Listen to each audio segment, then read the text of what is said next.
Hello everybody. Today we are trying to answer the question as old as time itself. Can you run both Fabric and Forge mods in one game setting? And to that I can finally answer to you, yes you can. And it's a fairly simple process, might I add. We're simply going to be installing a few mods, and then you're installing those mods and boom, you're done. As easy as that.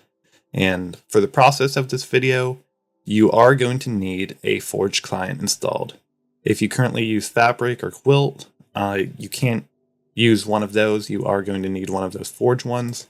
I'm not going to show you how to do that here, simply for the sake of time. However, quickly go on YouTube and search that up and come back here.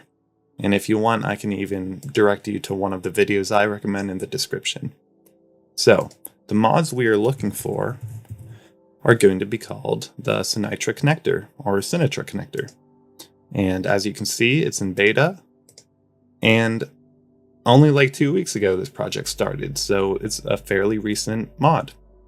And when I say beta, I truly mean it's in beta, because this top version doesn't work for me, but this one right below it does. So I'm going to be installing this one.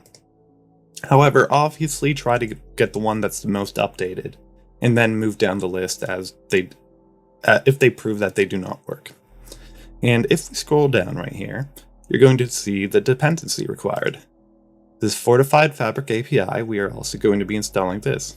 So see all, and once again, this says release, but this is also in beta because it's solely made for the Sinitra connector mod. So these are a bit glitchy as well. As you can see, this was updated only a day ago, but I'm going to scroll down to the one that's the 2nd August 9th. This 86.1 plus 1.8.0. I know that this setup works on my computer. However, try to find the setup that works for your computer, because I don't know if my laptop's just tweaking or if this is how it's going to work on every laptop. I just don't know. So find what works for you. And after we got those two, we simply place them in our mods folder, and then we're done. We can run Fabric on Forge. And that's cool and all, but let's test it out. Let's test it out. So I'm going to be, I just fat fingered the keyboard so hard, but I'm going to be installing this mod, which is a Fabric mod.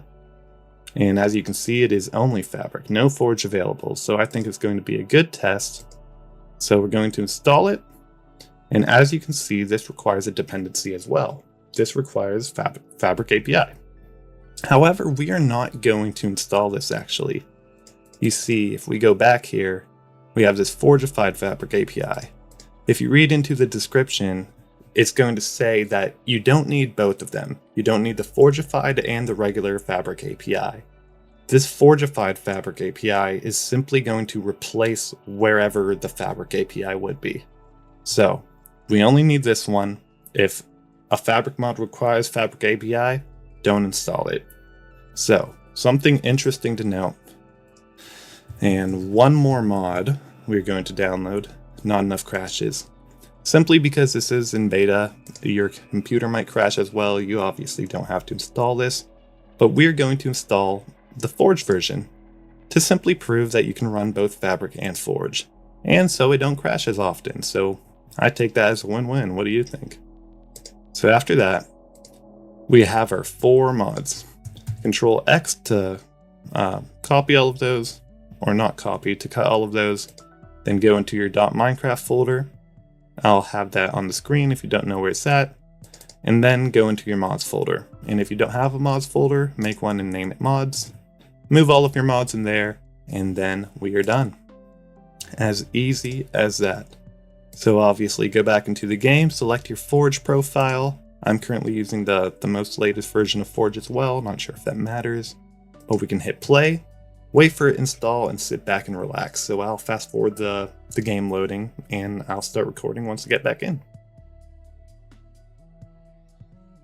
Alright, as you can see, we successfully loaded into the game, and we are going to load this world that I created earlier, the Fabric on Forge test. I'm going to try to keep this running as one endless recording, so I don't splice anything. Not like I have a reason to splice anything, but running both Fabric and Forge has been a fever dream for so long, so you never know. We're going to time set night because that dynamic lighting mod that I installed when you hold a torch, it should place some active lighting around you. And now we're gonna see if this mod works. And as you can see, it does work. You can see this active lighting in front of me. On, off, and it's a pretty simple mod. And as you can see, it does its job. It places lighting around me. So I don't know, this is one of the mods that I install in almost all of my modded setups. But of course, this isn't a Minecraft mod showcase. We simply proved that it worked while loading Fabric and Forge mods. So I'm gonna exit out of the game because when I'm doing screen recordings like this with so many things running in the background, Minecraft lags up a storm. My last recording I tried doing this, it looked like a PowerPoint. But a few things that I wanted to add before we end off the video. So obviously it's still in beta, so it doesn't run every single mod.